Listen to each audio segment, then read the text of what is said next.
Halo semuanya, selamat datang kembali di channel ini. Jumpa lagi dengan saya Vicky Himpong. Semoga kalian semuanya selalu dalam keadaan yang sehat. Jika kalian mendengarkan suara noise hujan, ya nggak apa-apa teman-teman ya, karena di sini lagi hujannya cukup keras.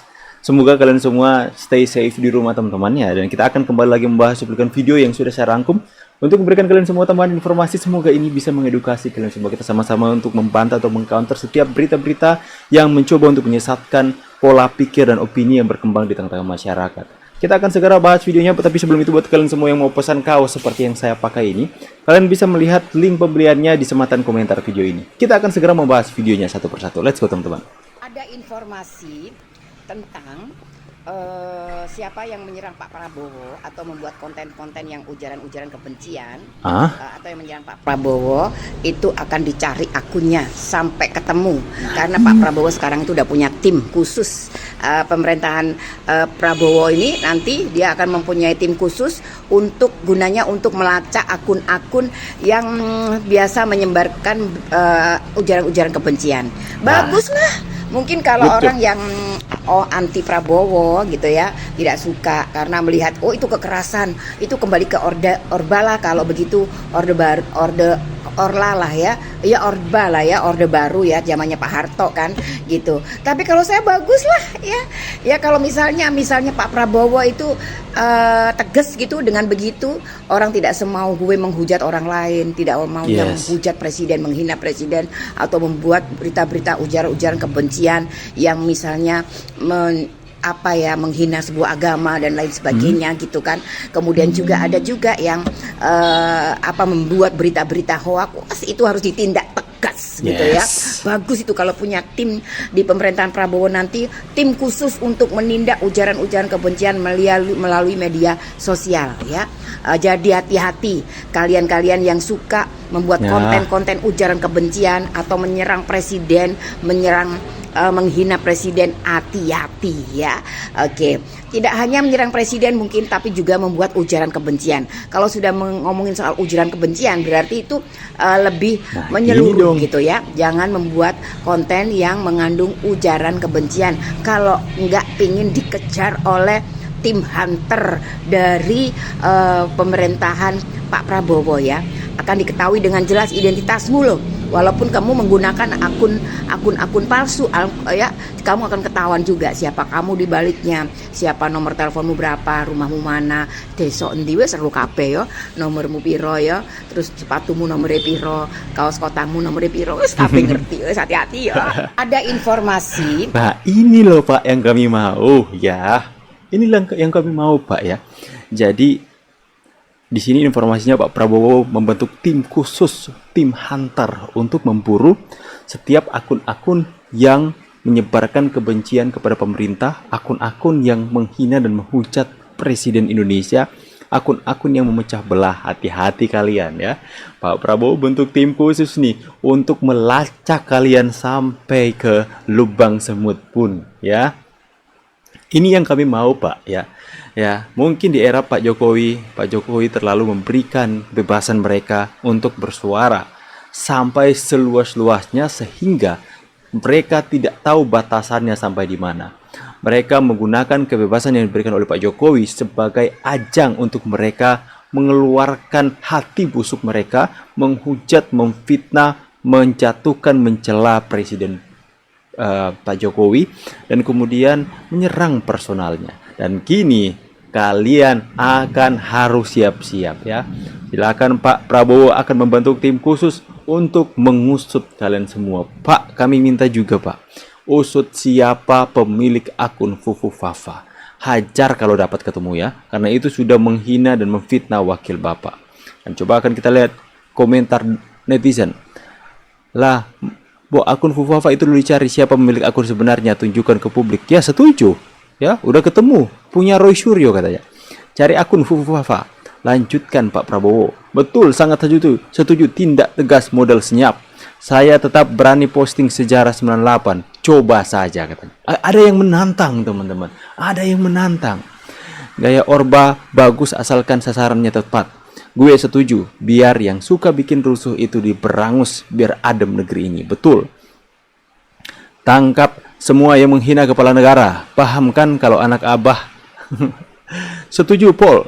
Bapak lo iya si Mulyono, Allahumma ya Allah, moga-moga Bapak Haji Prabowo Presiden Republik Indonesia dan Pak Haji Gibran Wakil Presiden Republik Indonesia nanti sehat ya, didoakan ya. Cari tuh Ketua BEM Unair, setuju banget, sangat-sangat setuju. Ini mendapatkan respon yang sangat positif dari masyarakat. Soal bagaimana mungkin ya masyarakat hari ini sudah benar-benar geram dan bosan dengan tindak tanduk mereka yang benar-benar itu meresahkan rakyat Indonesia, bahkan meresahkan pemerintah itu sendiri, karena mereka isu seperti sudah tidak ada tahu batasannya, menghujat dan menghina presiden, menghujat dan menghina pemerintah ya. Mereka sudah tidak tahu sampai di mana titik batasannya, karena mereka sudah terlalu benar-benar menghina dan mencela ke personal itu sendiri. Aksi lelet perampasan aset. Kalau melihat beberapa pernyataan dari anggota Dewan, Bang, katanya salah satu hal utama kenapa tidak juga dimasukkan ke prolegnas rancangan undang-undang perampasan aset, karena kata perampasan itu tidak elok katanya digunakan. What? Kata perampasan tidak elok. Kalian tidak menyetujui perampasan aset dengan alasan kata perampasan itu tidak elok. Apakah kalian menganggap adalah sebuah keelokan mereka yang melakukan korupsi, merugikan negara, menyengsarakan rakyat, dan membuat mereka dan kelompok mereka kaya raya? Apakah itu elok di mata kalian? Apa guna ini DPR kalau gini? Kan untuk negara. Bagaimana nih Bang Ahmad? Wow, Kan alasannya pertanyaannya tidak kan, masuk akal. apakah korupsi itu tindak pidana biasa-biasa atau luar biasa? Masih kejahatan luar biasa. Karena itu kejahatan luar biasa, memang untuk menanganinya pun harus luar biasa, harus tegas, betul, Pak. Ya. dan harus bisa langsung menerkam sebetulnya. Itu kan kalau bahasa singkatnya kan, tindakan hukumnya harus mampu melenyapkan, Ya. membumi hanguskan Ya. perbuatannya, Ya. kan begitu kan? Nah, kalau hanya mengandalkan seperti selama ini, kita kasih contoh ya, karena tidak ada undang-undang perampasan. Tahun 2021 hasil data dari ICW, 2021 itu kerugian negara itu 62 triliun. Wuh. 62 triliun. 62 triliun. Oke. Tetapi yang berhasil dikembalikan hanya 1 triliun. Dari 62 Dari hanya 60 triliun. hanya bisa kembali satu. Inilah gambaran selama ini. Nah, oleh karena itu memang satu-satunya untuk sekarang ini ya, Ya. yang bisa untuk segera mengembalikan kerugian negara adalah dengan menerapkan undang-undang perampasan aset. Ya.